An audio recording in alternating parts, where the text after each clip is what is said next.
Hey guys, so I was on Instagram today and I was checking out my girl Christmas story, and on her story she was talking about relationships, or rather um, breakups, and just the narrative surrounding breakups and the word and the tone that is usually associated with the ending of a relationship. And she said something that really stood out to me, and it got me to thinking about, something that I've thought about previously many and plenty of times. But what she said was, relationships, or the breakup of relationships, does not have to be disastrous. You know, they don't have to end in explosive ways and be messy and just, ridiculed with all of this mess. You know, breakups can be very well be intentional. I like what she called it. She calls it intentional uncoupling. I think that that is a very progressive way of talking about and thinking about the ending of a relationship. In her case, romantic relationships. Intentional uncoupling. I really like that. But that they don't have to, it can be intentional, it can be healthy, it can be amicable. You know what I'm saying?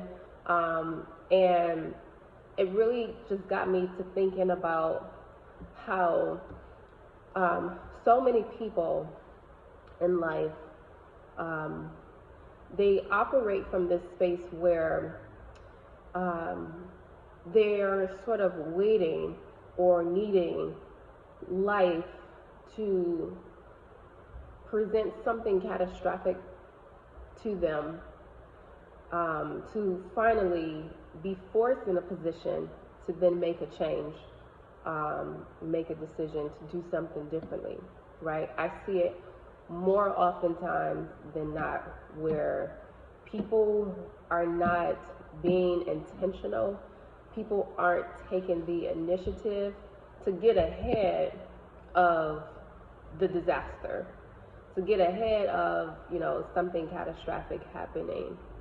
And the thought with that is, it's like, and I think, well, rewind.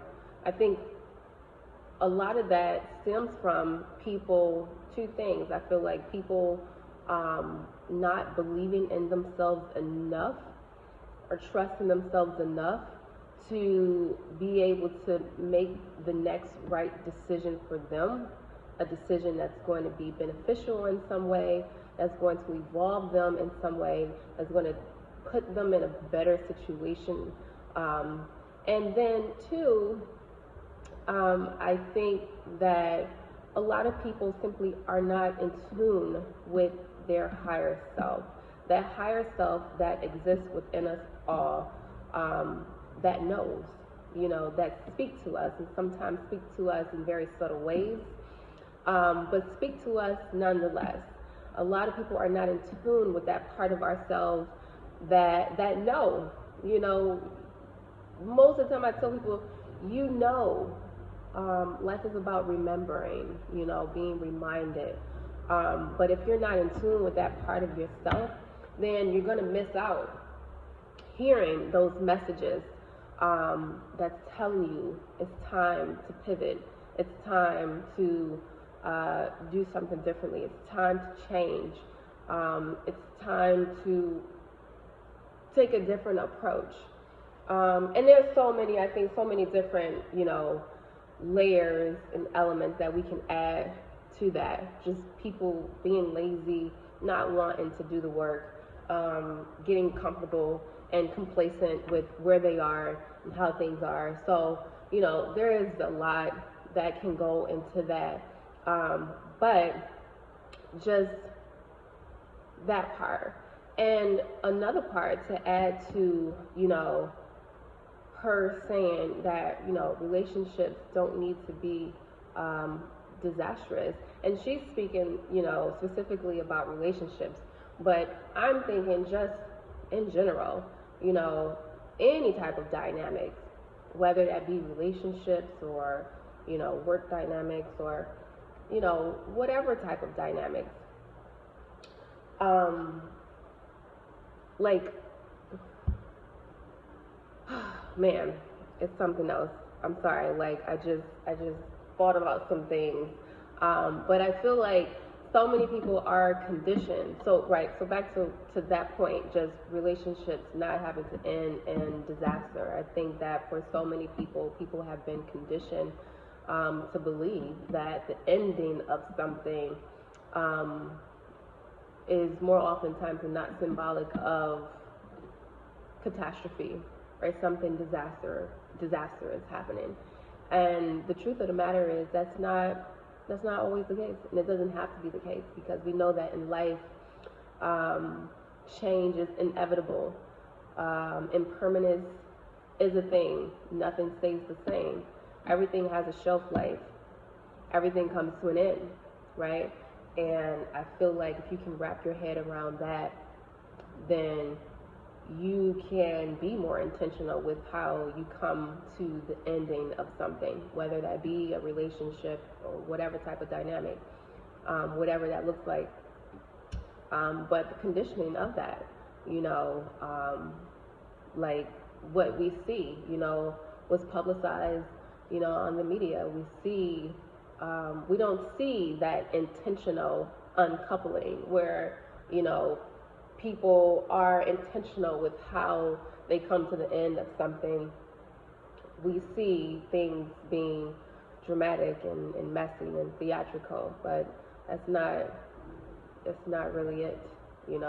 There's more to it, and you can move from a space that surpasses that very shallow and low level thinking way of thinking and being and approaching things.